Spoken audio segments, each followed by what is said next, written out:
राम राम मित्रों, मैं भगवान राम का वंशज अभयवीर आपका आपके चैनल में हार्दिक स्वागत एवं अभिनंदन करता हूँ। मित्रों, आज मैं आपको प्रभु श्री राम के मंदिर के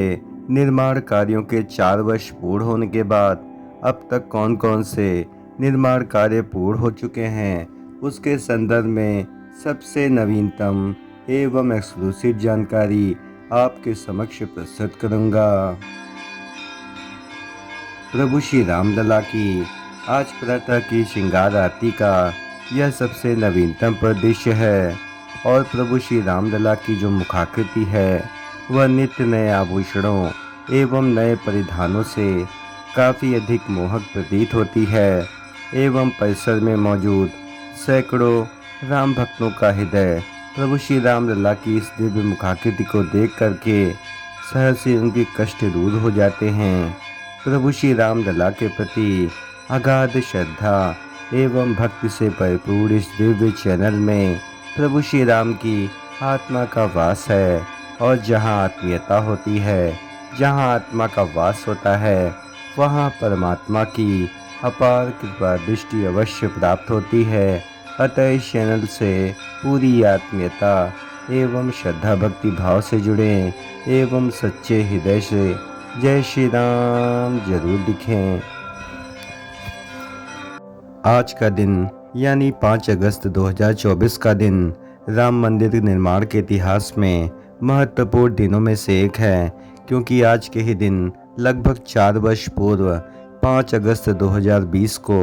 राम मंदिर की आधारशिला रखी गई थी और अब लगभग राम मंदिर निर्माण कार्यों के 4 वर्ष पूर्ण हो चुके हैं। और इन 4 वर्षों में कौन कौन से निर्माण कार्य अब तक पूर्ण हो पाए हैं, इसके विषय में मैं आपको जानकारी देने का पूरा प्रयत्न करूंगा। सामने दृष्टिगत परिदृश्य राम मंदिर के सबसे नए निर्माण कार्यों का है और आप यहां देख सकते हैं कि गर्भगृह परिक्षेत्र का अति दुर्लभतम वीडियो है और आप इसको यदि ध्यानपूर्वक देखेंगे तो यहाँ पर मध्य में एक बड़ा होल दिखाई पड़ रहा है जिस पर एक पाइप नुमा संरचना है और इसी पाइप नुमा संरचना के सहारे रामलला के गर्भगृह को इसी प्रकार से ऊपरी तल पर निर्मित किया जाएगा जैसा कि निचले तल पर यानी ग्राउंड फ्लोर में किया गया है। यदि आप गर्भगृह के किनारे के परिक्षेत्र को ध्यानपूर्वक देखें तो यह पूरी तरीके से अष्टकोणीय आकार में निर्मित किया जा रहा है, जैसा कि राम मंदिर के गर्भगृह परिसर के ग्राउंड फ्लोर को उसी प्रकार से अष्टकोणीय आकार में ही निर्मित किया गया है और सेम उसी आकार में ही राम मंदिर का जो ऊपरी तल है वह भी अष्टकोणीय आकार में भव्यता से निर्मित किया जा रहा है। और नागर शैली की वास्तुशास्त्र में अष्टकोण का विशेष तौर पर महत्व माना जाता है।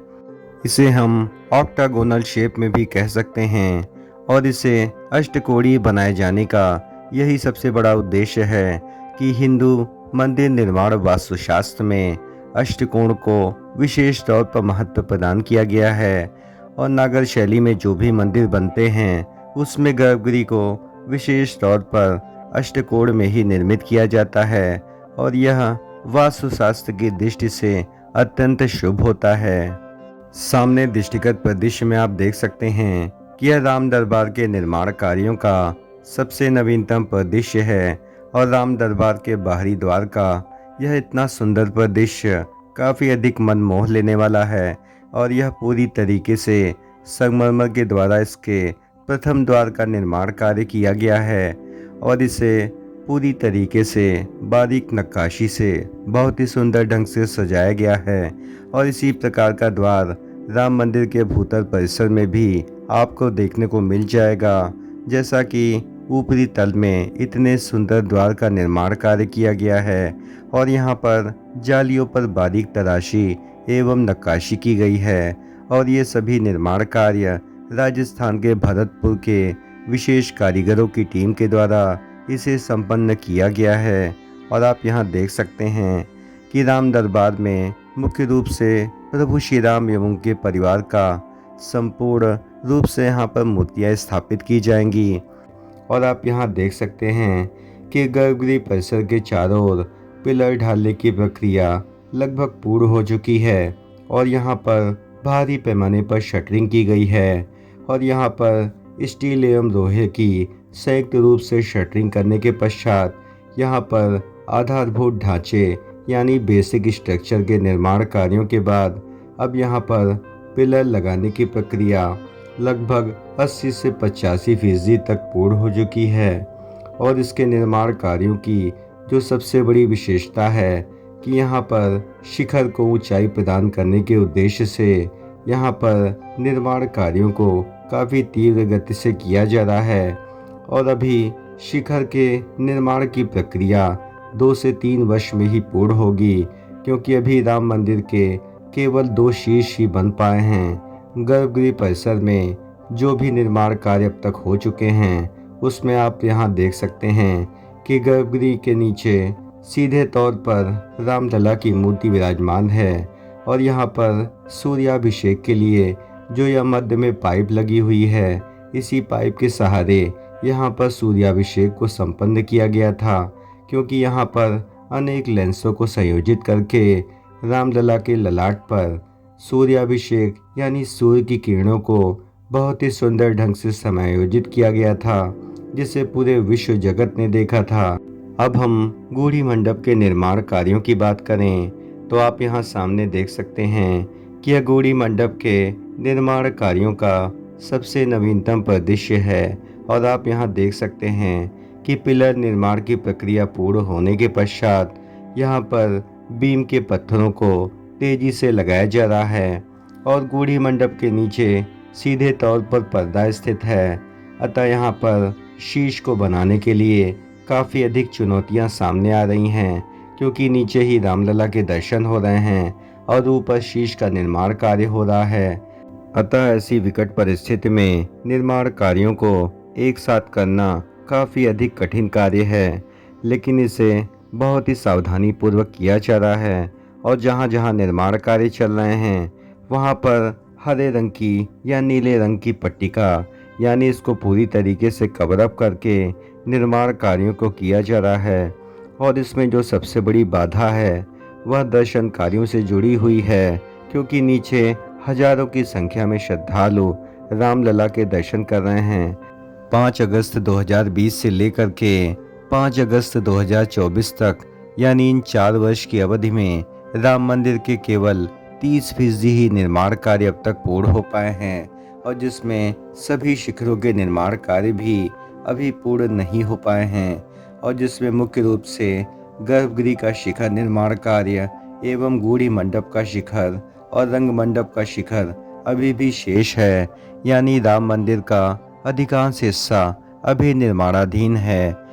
एवं दर्शन मार्ग के ठीक ऊपर निर्माण कार्य भी युद्ध स्तर पर चल रहे हैं, जिसमें परिसर में 2 क्रेनों के माध्यम से परिसर में मौजूद पत्थरों को तेजी से ऊपरी तल पर ले जाया जा रहा है और लगभग श्री राम जन्मभूमि कार्यशाला से तैयार सभी बीम के पत्थर गूढ़ी मंडप परिसर के ऊपरी तल पर पहुंचाए जा चुके हैं और जब से मजदूरों की कमी का उल्लेख किया गया तभी से ही एल&टी काफ़ी अधिक सक्रिय हो गई और उसने आनन फानन में यहाँ पर श्रमिकों की संख्या तेजी से बढ़ा दी है और हमें यह सूचना प्राप्त हुई है कि लगभग 300 से अधिक श्रमिकों का इंतजाम कर लिया गया है और निर्माण कार्यों को सही समय पर पूर्ण करने के लिए यहाँ पर अनेक स्तर पर मीटिंग भी आयोजित की गई ताकि निर्माण कार्यों को निर्बाध गति से चलाया जा सके। सामने आप देख सकते हैं कि यह राम मंदिर के परकोटा निर्माण कार्यों का सबसे नवीनतम परिदृश्य है और अभी तक परकोटा के केवल 40% हिस्से का ही निर्माण कार्य संपन्न हो पाया है और वर्तमान में पूर्व पश्चिम उत्तर दक्षिण दिशाओं में यानी चारों दिशाओं में परकोटा निर्माण कार्यों को शीघ्रता से किया जा रहा है और वर्तमान में श्रमिकों की उपलब्धता होने के पश्चात अब निर्माण कार्यों में काफ़ी अधिक तीव्र गति लाई गई है क्योंकि बारिश बंद होने से अब निर्माण कार्यों को करना ठीक प्रकार से संभव हो पाया है और साथ ही यहाँ पर सुरंग निर्माण की प्रक्रिया भी अभी निर्माणाधीन है और इसका निर्माण कार्य 3 से 4 महीनों में पूर्ण हो जाने की पूरी संभावना है और यदि बारिश नहीं होती है तो टनल में जल भराव की स्थिति नहीं होगी। अतः निर्माण कार्यों को तेजी से किया जाना काफ़ी अधिक सरल सुलभ हो जाएगा। और इसके विषय में एल&टी के परियोजना निदेशक विनोद मेहता जी ने बताया कि टनल का निर्माण कार्य जल्द से जल्द पूर्ण कर लिया जाएगा और इसे जल्द ही परिक्रमा पथ से जोड़ने की विस्तृत रूप से तैयारियां की जा रही हैं। मित्रों, राम मंदिर निर्माण कार्यों के 4 वर्ष पूर्ण होने के बाद राम मंदिर का निर्माण कार्य अब तक कितना पूर्ण हो पाया है, इसके विषय में हमारे द्वारा दी गई जानकारी यदि आपको जरा भी पसंद आई हो तो इस चैनल का हृदय से समर्थन करें। इस चैनल को लाइक करें, शेयर करें एवं सब्सक्राइब करें और कमेंट बॉक्स में सच्चे हृदय से जय श्री राम जरूर लिखें। धन्यवाद। राम राम राम राम।